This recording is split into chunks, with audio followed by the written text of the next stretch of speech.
pendidikan yang ada di Selo, pendidikan agama khususnya, jangan sampai berhenti atau stagnan.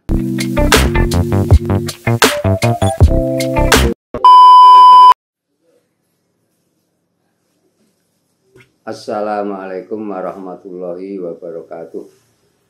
Bismillahirrahmanirrahim. Alhamdulillahilladzi ja'alana minan nasihin wa afamana min ulumil ulama'ir rasihin.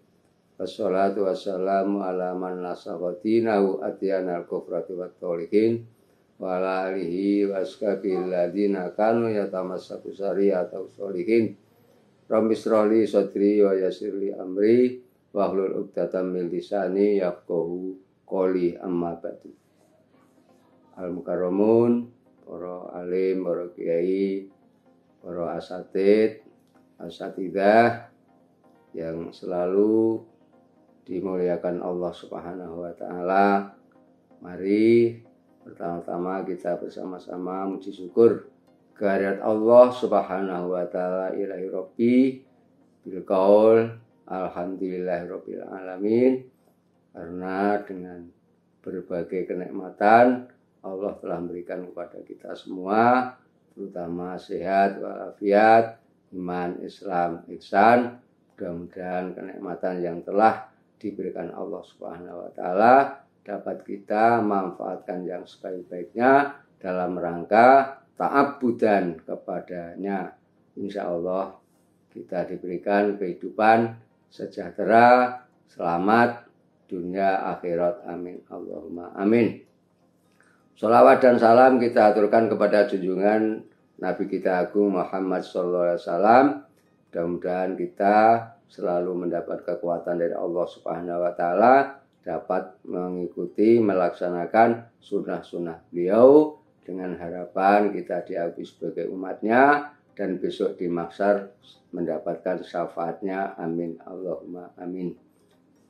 Bapak, ibu-ibu, para asatid, asatidah, anak-anakku semua, kami ingin berbicara, menyampaikan tentang kronologi pendidikan yang ada di Desa Selo mulai dari awal hingga sampai sekarang.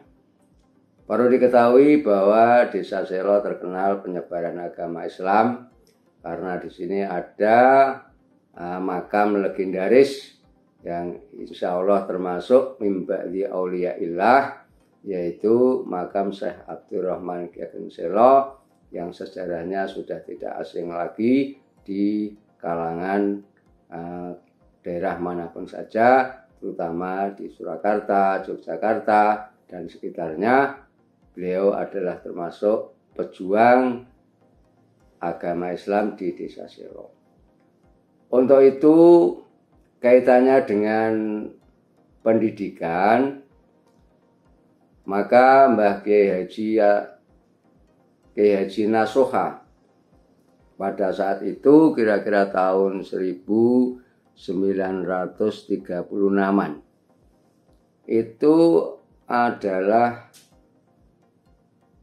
menyelenggarakan pendidikan informal, yaitu dengan sistem sorogan, yakni dengan siswa menghadap beliau, menyimak dengan apa yang disampaikan oleh beliau, yaitu Hadratus Syekh Kiai Haji Nasuha.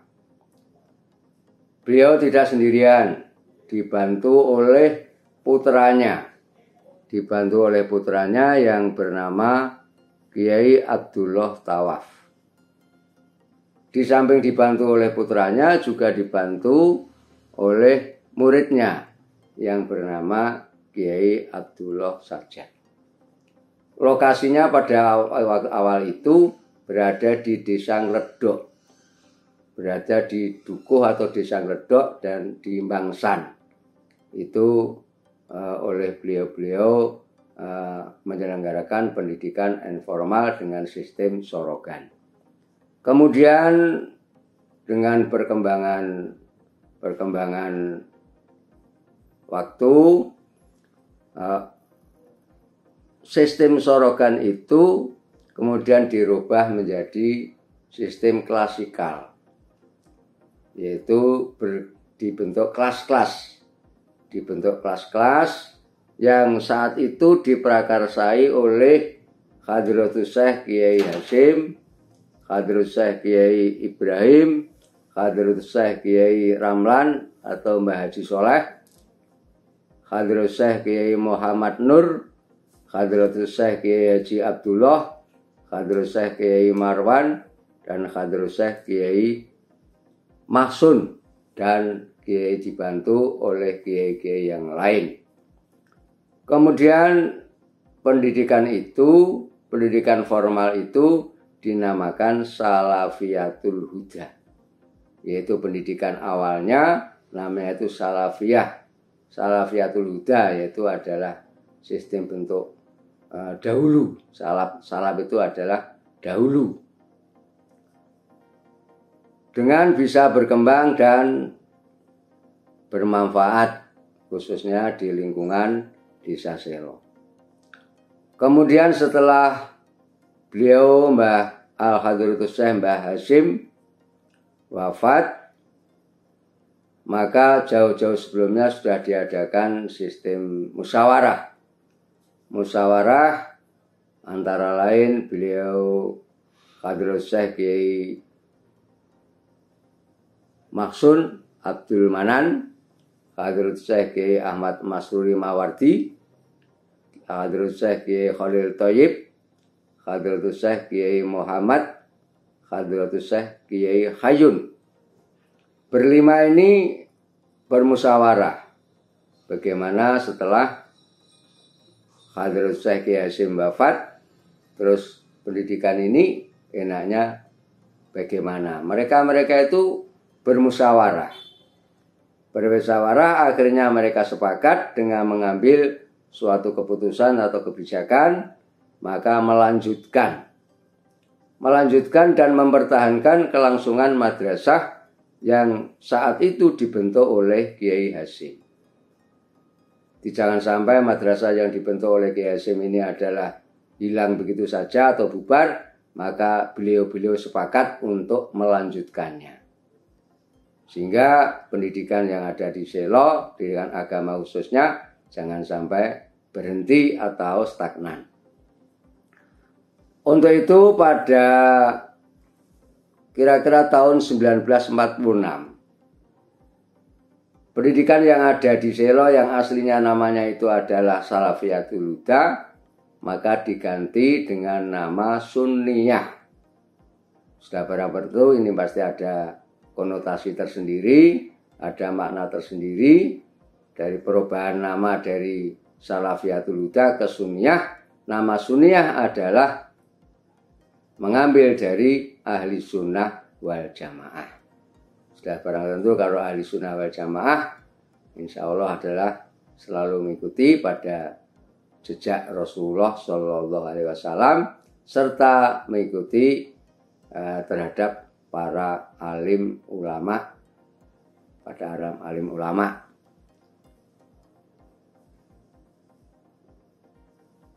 Kemudian selanjutnya perkembangan dari madrasah Sunniyah adalah sebagai berikut. Setelah perubahan nama dari Salafiyatul Huda menjadi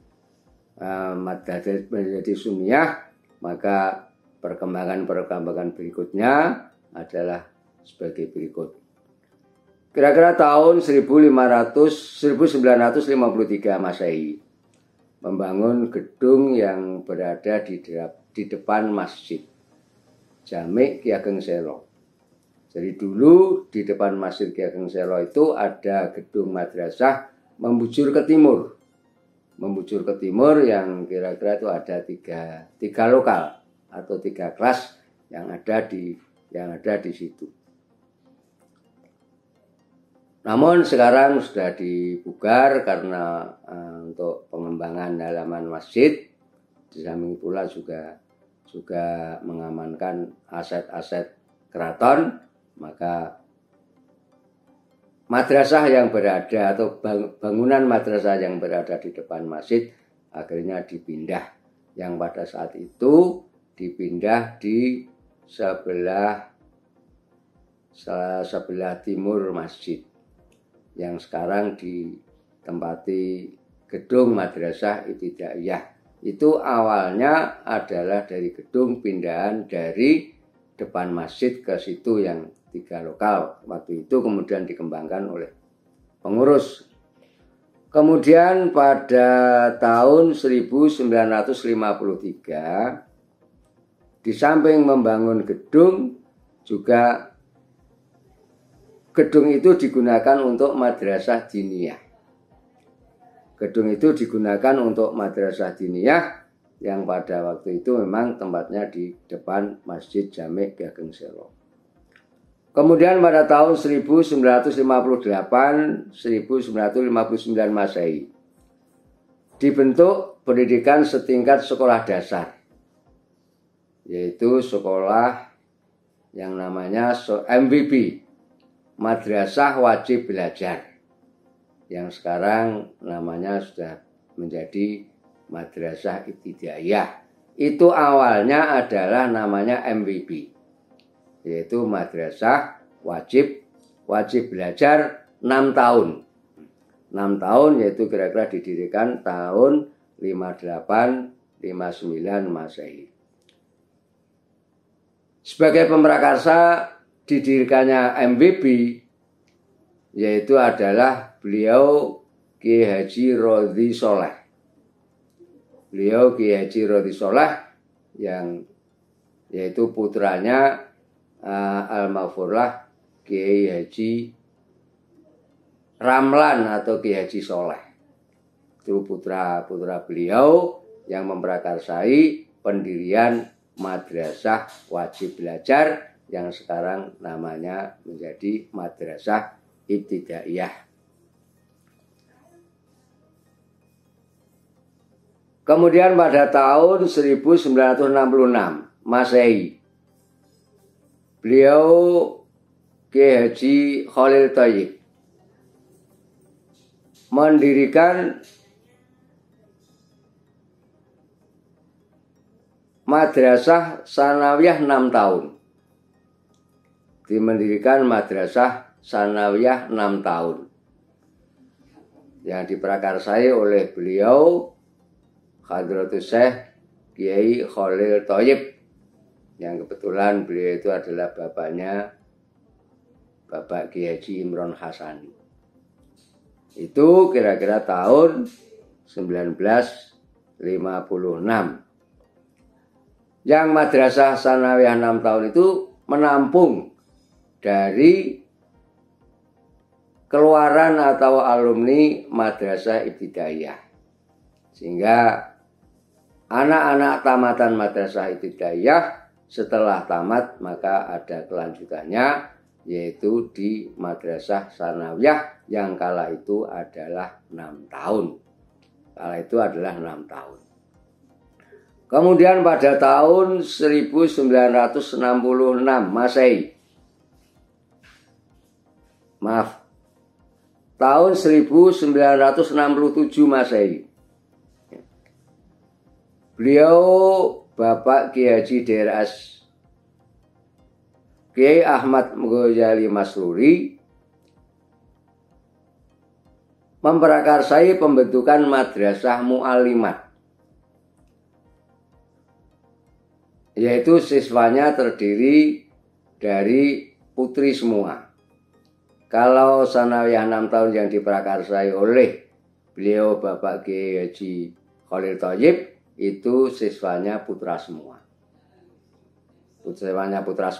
Tapi kalau mu'alimat yang diprakarsai oleh Bapak Kiai Haji Ghazali Masruri, itu siswanya adalah putri semua.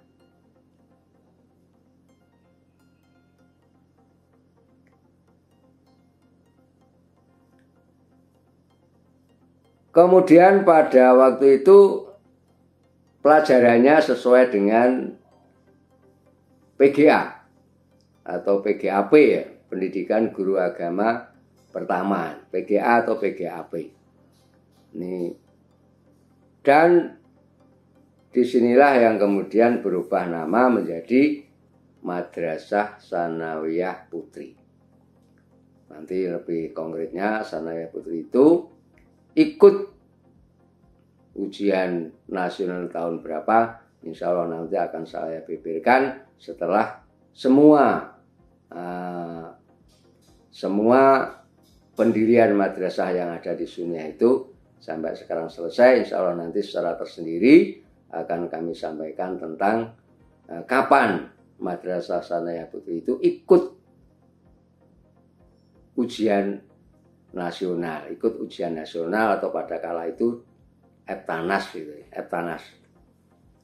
Kemudian pada tahun 1968 memberikan hak otonomi kepada Madrasah Diniyah Suniah. Diberikan hak otonomi artinya untuk mengelola sendiri. Hak otonomi untuk mengelola sendiri, baik sistem keuangan, maupun sistem rekrutmen guru dan lain sebagainya. Oleh beliau-beliau itu diberikan diserahkan penuh kepada Madrasah Diniyah, pada Madrasah Diniyah atau Madin yang waktu pembelajarannya adalah dilaksanakan sore hari. Kemudian pada tahun 1968 Masehi juga dirintis adanya Madrasah Aliyah Suniah.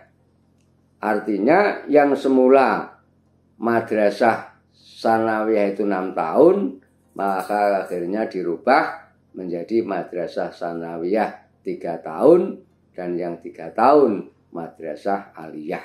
Itu kira-kira tahun 1968. Kemudian kira-kira pada tahun 1975 pengurus madrasah kala itu, pengurus Madrasah Suniah kala itu mendirikan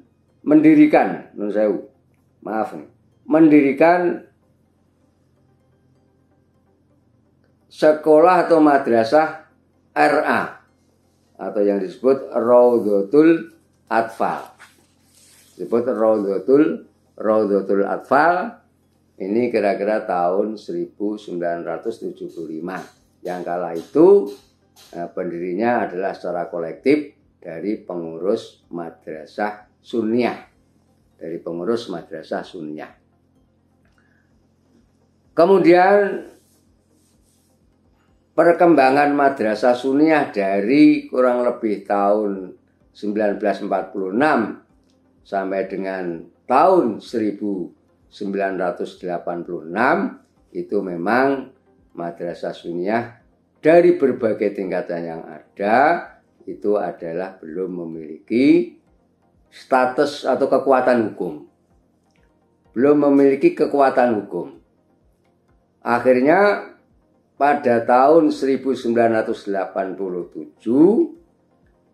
oleh pengurus mengamanatkan kepada beliau Bapak Kiai Haji Ghazali Masturi untuk mewujudkan Madrasah Suniah itu memiliki badan hukum. Akhirnya dengan kerja keras beliau bersama pengurus Madrasah Suniah kala itu, maka akhirnya Madrasah Suniah yang semula belum memiliki badan hukum, maka tahun 1987 maka memiliki badan hukum yang namanya tetap Yayasan Madrasah Suniah dengan akte notaris Suyanto Esa nomor 3 tanggal 16 Mei 1987. Dan juga kala itu masuk lembaran negara. Kemudian pada tahun 1988 Masehi, Yayasan Suniah karena sudah berbadan hukum, maka menjadi Yayasan Suniah mendirikan Madrasah Diniyah tingkat Sanawiyah, yaitu 3 tahun. Madrasah Diniyah tingkat Sanawiyah 3 tahun yang sekarang namanya jadi Madrasah Wusta. Madrasah Wusta. Kemudian pada tahun 1994 Masehi membuka Madrasah Diniyah tingkat aliyah yang sekarang menjadi Madrasah Ulya. Yang sekarang menjadi Madrasah Ulya. Kedua-duanya baik Madrasah Wusta dan Madrasah Ula, kedua-duanya adalah sistem pendidikannya diselenggarakan selama 3 tahun. Kemudian pada tahun 2020 pengurus Yayasan Sunniyah Selo yang pada saat itu memang diprakarsai oleh Bapak Kiai Haji Niam Sukri yang kebetulan menjadi ketua yayasan, maka dirintislah pendidikan tinggi atau perguruan tinggi. Mengingat bahwa Selo adalah madrasah aliyahnya sudah besar sehingga alumni-alumninya juga banyak sekali, dan mungkin juga madrasah-madrasah aliyah di sekitar atau madrasah aliyah atau yang sederajat di sekitar Selo juga banyak, maka pada saat itu dirintis untuk perguruan tinggi, dan akhirnya pada tahun 2020 maka akhirnya berhasil mendirikan sekolah tinggi yang diberi nama STIS atau Sekolah Tinggi Islam Sunniyah Selo, dengan keluarnya atau dengan keputusan Menteri Agama RI nomor 318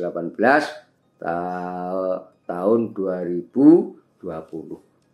Sehingga kalau dilihat atau dicermati, maka STIS ini sudah berjalan 1 tahun, kurang lebih hampir 1 tahun, dan untuk tahun pertama memang dari mahasiswanya ada 22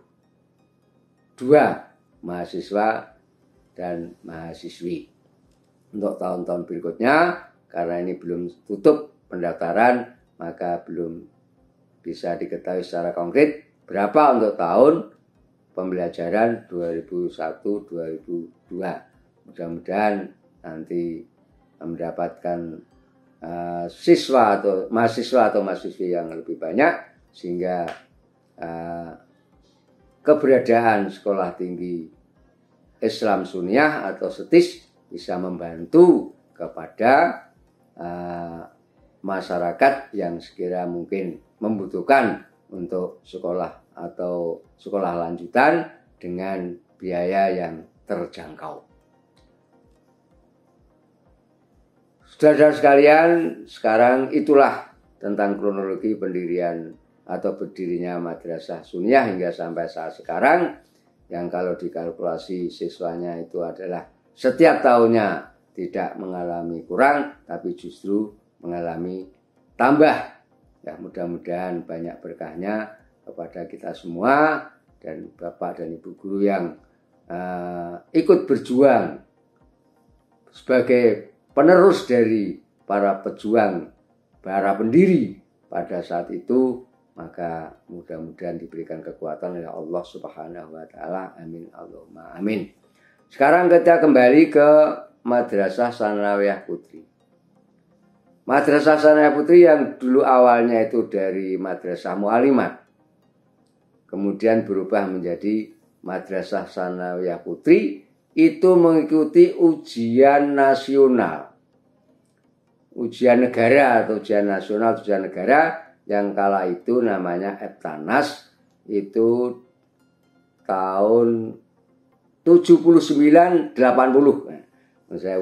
Tahun 79-80 yang saat itu sentral satu kabupaten menjadi satu, yang tempatnya itu berada di SD Purwodadi, yang lokasinya di sebelah barat Polres Lama.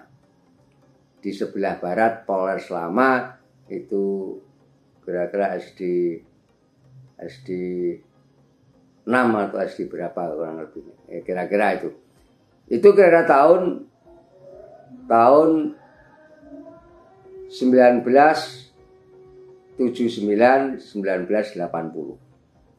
Setelah itu, setelah di Purwodadi, maka tahun berikutnya mengikuti ujian di Nggodong, sentral satu kabupaten di Nggodong. Kemudian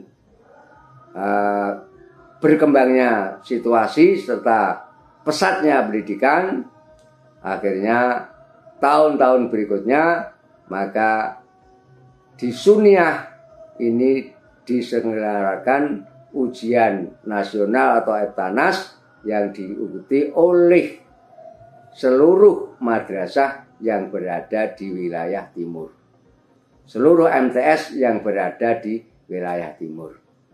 Kemudian dengan berkembangnya waktu, perubahan waktu, dan perubahan situasi dan lain sebagainya, perubahan aturan-aturan dan sebagainya, maka akhirnya Madrasah Tsanawiyah Putri bisa menyelenggarakan sendiri di madrasahnya sendiri.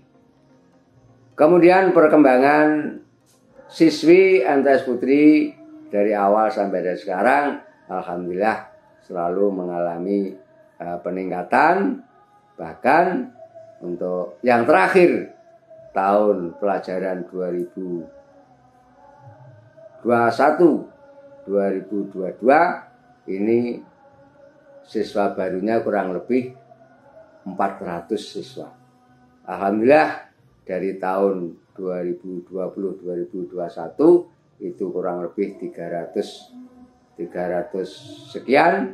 Tapi untuk tahun 2021-2022 ini adalah naik pesat menjadi 400 siswi.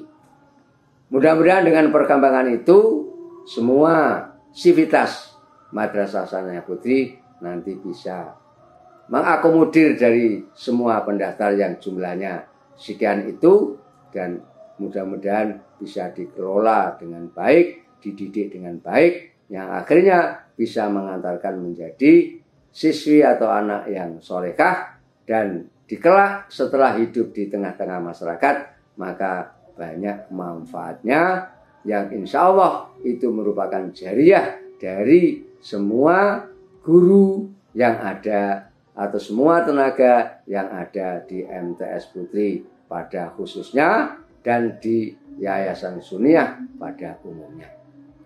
Bapak, Ibu, dan anak-anak semua, saya kira itulah perkembangan Madrasah Suniah menjadi Yayasan Suniah, dan khususnya perkembangan yang ada di MTS Putri. Semoga yang kami sampaikan bermanfaat dan merupakan pendidikan tersendiri yang tidak bisa terpisahkan dari perkembangan Yayasan Suniah Selo.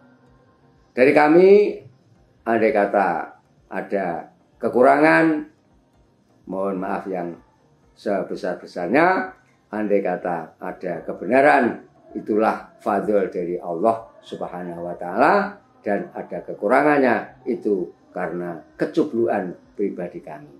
Akhirul kalam, wal afu minkum, wassalamualaikum warahmatullahi wabarakatuh.